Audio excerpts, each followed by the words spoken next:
मैं तो रहा हूं 1 साल तक सोना ना लीजिए, पेट्रोल भी सोच समझ के इस्तेमाल करिए, क्योंकि सुर लगा देते हैं मोदी जी, हैं सुर में बात करते हैं, लय है। तो पीएम मोदी जी ने चेतावनी तो दे दी है कि ईवी लेके आइए, पेट्रोल थोड़ा देख दाख के, ऐसा नहीं कि हर शाम को एक्सप्रेस पे अभी बहुत सारे खुले हैं निकल गए, आधे घंटे में कानपुर पहुंचना है तो ऐसे ही बस मौज के लिए निकल लिए, तफरी काटने के लिए। तो अब थोड़ा सा ध्यान से, साहलक का सीज़न है, बहुत सारी शादियां हैं, सोने के बिना शादी कहाँ होती है, दूल्हा बाद में आएगा, पहले आएगा सोना, तो सोना मत खरीदो। बाकी बहुत सारी बातें और भी बोली हैं, खुश हो जाइए आप लोग, क्योंकि वर्क फ्रॉम होम के लिए भी बातें बोली हैं कि वर्क फ्रॉम होम गूगल बना दो सारे ऑफिसेस को। और वर्क फ्रॉम होम यार, मैं तो भैया इसके फेवर में रहता हूँ। मेरी कंपनी में जितने भी लोग हैं सब वर्क फ्रॉम होम ही करते हैं। क्या ज़रूरत है भाई, देखो काम होना चाहिए, है ना। ठीक है, अब अलग अलग अपनी अपनी मतलब जहाँ पे आपको लगता है कि हाँ ऑफिस बुलाना बुलाइए, और जहाँ नहीं बुलाना नहीं बुलाइए, आप ही का पैसा बचेगा। तो अब ये मोदी जी ने बोला है, तो हम बात करेंगे क्या लॉकडाउन लगने वाला है, क्या कोविड जैसी परिस्थितियाँ आने वाली है।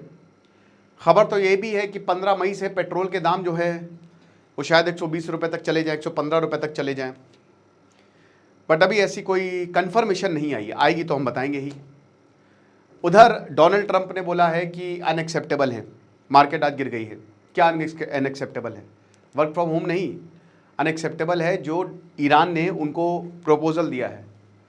तो चलिए एक एक करके बात करते हैं, लेकिन आपके लिए एक बहुत बड़ी खुशखबरी है, क्योंकि अब हम इन हाउस रिक्रूटमेंट शुरू करेंगे एआई टीम का अपनी, और डिस्क्रिप्शन कमेंट बॉक्स में लिंक है। आज आखिरी दिन है ये एआई मेगा बंडल का, जिसमें prompt engineering, video generation, YouTube और मास्टर ग्राफिक डिजाइनिंग होगा।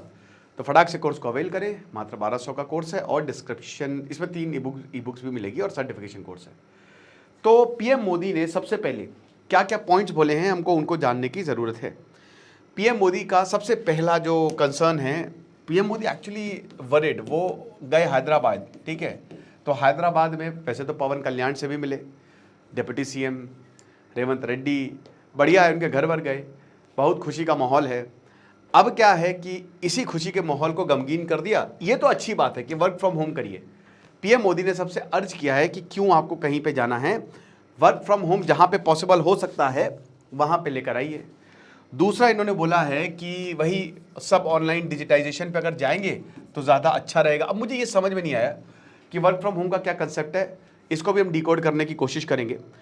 तीसरा सबसे बड़ी बात जो उन्होंने बोली है कि देखिए, अननेसेसरी पेट्रोल डीजल मत यूज करें, ठीक है। अननेसेसरी, वैसे तो मुझे नहीं लगता कि कोई अननेसेसरी, पेट्रोल से खाना थोड़ी ना बना रहे भाई, जिसको जरूरत है वही पेट्रोल लेगा, वरना किसको पड़ी है कि पेट्रोल, अब तो सब ई व्हीकल ही ले रहे। उसके बाद फॉरेन ट्रैवल ना करें, अननेसेसरी फॉरेन ट्रैवल। लो भैया, अभी तो सब स्विट्जरलैंड जाने वाले थे, गर्मियों की छुट्टियां हो गई हैं, जापान अपान की सबने टिकट करा ली होगी। अब पीएम मोदी ने ये भी बोल दिया है फॉरेन ट्रैवल ना करें। एक और, गोल्ड सोना 1 साल के लिए ना खरीदें। अब 1 साल तक वॉर चलेगी क्या? क्या 1 साल तक वॉर चलेगी? आपको क्या लगता है? 1 साल तक आप सोना अपने पास बचा के रखें, ना खरीदें। तो इसके बहुत रेपरकशंस भी हैं भाई, ज्वेलरी वाले भी बैठे हुए हैं, वो बेचने के लिए बैठे हैं। ये सारी चीज़ें बोली हैं, और ये स्पीच जो दी हुई है, ये बातें जो बोली, इसकी वजह से मार्केट धड़ाम से गिरा है। इंडियन मेड ग्रुप प्रोडक्ट्स, ये सही बात बोली, इंडियन मेड है ना, भारत के जो है प्रोडक्ट्स यूज़ करें। Okay, yes. तो मुझे लगता है सबसे पहले मंत्रियों को ही इंडियन मेड प्रोडक्ट्स यूज़ करने चाहिए। उसके बाद ईवी पर शिफ्ट हो जाए, इलेक्ट्रिक व्हीकल जितना हो सके उतना यूज़ करें। तो ये पॉइंट्स जो हैं ये पीएम मोदी साहब ने बोले हैं।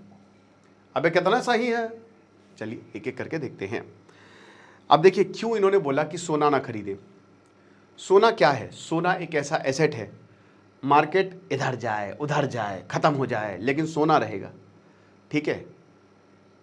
तो सोना और चांदी और ये जो प्रीशियस मेटल्स होते हैं ना, इनकी मार्केट ऊपर ही जाएगी। इनफैक्ट अगर मार्केट नीचे जा रहा है तो ये ऊपर ही जाएगा, और जितना सोना ऊपर जाएगा उतना डॉलर कमज़ोर होगा। सब कुछ एक दूसरे से लिंक्ड है। ये जो इकोनॉमी है ना, ये पहिया है, जब तक चल रहा है चल रहा है, जिस दिन रुका, चलाने में छींकें आ जाती हैं, ठीक है। तो ऐसा ना हो। भारत दुनिया में सबसे ज़्यादा गोल्ड इंपोर्ट करता है, भारत के पास दुनिया में सबसे ज़्यादा सोना भी है। अब आप बोलेंगे सर क्या बात कर रहे हैं सर, ये तो कॉन्ट्राडिक्टरी है जब हमारे पास इतना सोना है तो हम बाहर से क्यों मंगा रहे हैं? अबे सोना है लेकिन देता कोई नहीं। सोना है बताएगा थोड़ी ना, ये पुश्तैनी सोना। भारत सोने का सोने की चिड़िया थी, ठीक है, लेकिन सब सोना रखा हुआ है, मंदिरों में सोना है। और मंदिरों को तो भाई मुझे लगता है कि स्टेट कंट्रोल से छूटना पड़ेगा, या तो आप सारे धार्मिक संस्थानों को स्टेट कंट्रोल में रखो या किसी को मत रखो। तो यहाँ पे बहुत सोना है लोगों के पास, लेकिन बताते नहीं, अगले दिन ईडी आ जाएगी, सबको बीजेपी में शामिल होना पड़ेगा फिर। तो वही बता रहे।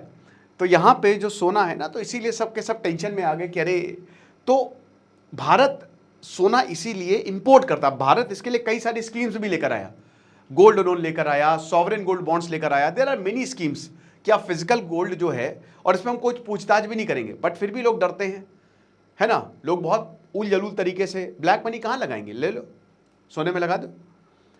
तो जब भी तेल जो है वो बढ़ेगा, Bharat massive amount of dollar से जो है वो इंपोर्ट करेगा। आप क्रूड ऑयल किससे खरीदोगे? डॉलर से ही खरीदोगे ना, पेट्रो डॉलर की कीमत है। तो अगर मान लीजिए कि लगातार सोना आप खरीदते रहेंगे तो Bharat huge amount of gold import करता रहेगा। तो इससे होगा क्या? फॉरेन एक्सचेंज रिजर्व्स का बहुत इंपॉर्टेंट पार्ट होता है सोना। जब कुछ नहीं होता है, 1991 में हमने अपने सोना गिरवी रखा था, तब जाके हमने लोन लिया था। तो रुपी और ज्यादा टूट सकता है, और ज्यादा वीक हो सकता है, 90 पार चला गया है, ट्रेड डेफिसिट वाइड हो सकता है। इसीलिए इसका मतलब यही था कि सोना ना खरीदें और हमारे फॉरेन एक्सचेंज रिजर्व्स बने रहे। थोड़ा इस पर ध्यान दें। फॉरेन ट्रैवल भी इसीलिए उन्होंने बोला। वर्क फ्रॉम होम, कोविड नहीं है, कोविड में वर्क फ्रॉम होम पहली बार लोगों ने देखा, लोगों को मजा आ गई, लेकिन कुछ लोग डिप्रेशन में चले गए, क्योंकि उनको मजा आता था कि भैया घर से बाहर है, मस्ती करेंगे, ठीक है, सुट्टा पार्टी होती है। एक रील देख रहा था, लड़की थी, कोई कंपनी थी, बहुत बड़ी कंपनी थी, नाम वैसे भी नहीं लेता, भूल गया मैं। तो बीच में फिर मेरा लंच ब्रेक हुआ, बीच में हमने चाय पी ली, बीच में हमने खेल लिया, तो कमेंट में तो भैया काम कब कर रही है, ये चीज है। तो लॉजिक यही है कि जितना ज्यादा आप less commuting is equal to less petrol, है ना, एंड डीजल कंजम्पशन। सब कुछ डिपेंड करता है, everything depends on petrol and diesel. ये महंगा हुआ तो सब महंगा हो जाएगा, सब कुछ महंगा हो जाएगा, ठीक है। इन्फ्लेशन बढ़ेगा, जीडीपी पर मार, हमारा ट्रेड डेफिसिट बढ़ेगा, हमारे कंजम्पशन बढ़ेंगे, मतलब आप सोच लीजिए जो भी, क्योंकि सीधा सीधा ये आप पर पड़ेगी। और पेट्रोल महंगा कर सकती है सरकार। आप देखिए कितना भी सरकार बोल ले, जब सरकार बोले आपको घबराना नहीं है, तभी आपको घबराना है। तो कितना भी सरकार बोले कि चिंता मत करिए, हम नहीं बढ़ाएंगे, इलेक्शन हो जाने दीजिए, बट जब पड़ती है तो भैया बढ़ाना पड़ता है। इसमें सरकार भी क्या करे। बट मेरी शिकायत इसलिए है कि अभी आप बढ़ा दोगे, आप 120 150 तक कर दोगे, लेकिन जब ये सस्ता होगा ना, ज्यादा फायदा पेट्रोल से होता है। तो ये दिक्कत है।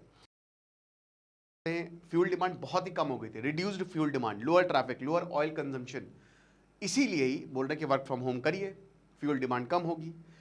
अब क्या फ्यूल प्राइस हाइक आने वाला है? क्या पेट्रोल 110, 115, 120 तक होने वाला है? कुछ रिपोर्ट्स ये कह रही हैं कि जो ऑयल कंपनीज है वो बहुत प्रेशर में है। भारत में सरकारी ऑयल कंपनीज हैं, रिलायंस है जो तेल बेचती है, क्रूड प्राइजेस तेजी से ऊपर जा रहे हैं। Straight of Hormuz, oil markets जो हैं वो मेजर लॉसेस झेल रही हैं। बट मुझे लगता है इलेक्शन तक बोला होगा कि अभी आप शांत रहिए, अभी आप कुछ मत करिए। लेकिन अब पेट्रोल और डीजल बढ़ सकते हैं। एलपीजी, कमर्शियल एलपीजी तो 3000 पार हो गया, 3000 तक हो गया, और ट्रांसपोर्ट कॉस्ट भी बढ़ेगी। अभी भारत के पास स्ट्रैटेजिक फ्यूल रिजर्व्स हैं, अभी दिक्कत नहीं होने वाली है। डोनाल्ड ट्रंप और यहाँ पे ईरान बात कर ही रहे हैं, हो सकता है, लेकिन अब देखिए फिर उन्होंने बोल दिया कि नहीं, डिमांड्स अनएक्सेप्टेबल है। हो सकता है कि पीएम मोदी को कुछ इनपुट भी मिला हो इजराइल की तरफ से या फिर अमेरिका की तरफ से, ये भी है। अब पब्लिक रिएक्शन तो भाई देखो, पीएम मोदी ने यही बोला है कि उन्होंने मोटिवेशन दिया है कि मोटिवेटेड रहिए, चिंता मत करिए, आगे देखिए, पीछे मत देखिए, पीछे देखेंगे तो दिक्कत हो जाएगी। पीछे देखना पड़ता है भाई, वरना। पिक्चर यही है कि इन्फ्लेशन, रुपया पर प्रेशर, इंपोर्ट बिल जो लगातार बढ़ता जा रहा है, और ग्लोबल ट्रेड रूट्स जो डिसरप्ट हैं, इसको लेकर पीएम मोदी ने ये मैसेज दिया है। अब जाहिर सी बात है, पीएम मोदी हमारे देश के प्रधानमंत्री अगर ये बोल रहे हैं हमारे देश के वो इंसान जो सब कुछ कंट्रोल करता अगर ये बोल रहा है तो फिर मामला सीरियस। हेलो, आवाज़ आ रही है यार, आवाज़, तो फिर दिक्कत है, ठीक है। इसीलिए मार्केट भी गिरा है और लोग भी थोड़ा सा, बट द थिंग इज़ कि क्या लॉकडाउन आने वाला है, क्योंकि ये सब चीज़ें हमने देखी थी लॉकडाउन में। अब देखिए ये सारी चीज़ें, हाँ ये इंडिकेट तो करती हैं कि हो सकता है आगे जाके लॉकडाउन आ जाए, बट लॉकडाउन से तो और दिक्कत हो जाएगी, मजबूरी। हेलो हेलो, ठीक है, सरकार की मजबूरी थी कि उनको लॉकडाउन लगाना पड़ा, है ना, वरना वो नहीं लगाते। तो ऐसा कोई वायरस नहीं है जो फैलेगा। अगर मान लीजिए कि ये काम नहीं हुआ, उन्होंने बोला है कि देखिए ये आपको preventive, as a preventive measure करना है। ऐसा नहीं कि सरकार ने इसको कंपलसरी कर दिया है, वरना इकोनॉमी रुक जाएगी। मैंने इसीलिए बोला ये पहिया रुक जाएगा। कोविड में रुक गया था, चलाने में छींकें आ गई थी, अभी भी बहुत लोग उबर नहीं पाए इससे। तो बात यह है ना कि पीएम मोदी जी का ये प्रिवेंटिव कहना है, लॉकडाउन एज सच सरकार ने ऐसी कोई घोषणा नहीं की है। और दूसरा लॉजिकल एक्सप्लेनेशन ये है कि लॉकडाउन आएगा क्यों, है ना, मतलब इसमें कोई ठोस रीजन नहीं है कि आप, अच्छा वॉर चल रहा है तो लॉकडाउन लगा दो, कोई वायरस तो है नहीं। हेंटा वायरस, हाँ उस पर मैं लेक्चर लूंगा। हेंटा वायरस भैया भारतीय शिप पे आ गया, क्या भारत भी आ रहा है? तो भारत के पास अभी भी स्ट्रैटेजिक फ्यूल रिजर्व है और भारत के पास अच्छे खासे ऑप्शंस हैं। हमारे पास रशिया, अब तो यूएई भी ओपेक से बाहर चला गया है, अमेरिका है। हो सकता है आपको ज़्यादा पैसे देने पड़े, but fuel supply chain stressed है, बट कोलैप्स नहीं की है, वो चल रही है और भारत की इसमें अच्छी खासी पकड़ है। ओके, ज़्यादा से ज़्यादा क्या होगा? ज़्यादा से ज़्यादा यही कि पेट्रोल प्राइसेस बढ़ जाएंगे, एलपीजी प्राइसेस बढ़ जाएंगे, वर्क फ्रॉम होम होगा, यही होगा, ठीक है। तो ये लॉकडाउन जैसी स्थिति नहीं है। ओके, कोई कर्फ्यू नहीं लगने वाला, कोई ऐसा नहीं कि सरकार कल ही कहती कि धारा 144 लागू है, सब के सब घर पे रहो, ऐसा नहीं है। तो ये चीज़ें हैं। बाकी आपको क्या लगता है आप मुझे कमेंट बॉक्स में ज़रूर बताएं। खुश रहिए, पढ़ते रहिए। दिस इज सिद्धांत अग्निहोत्री।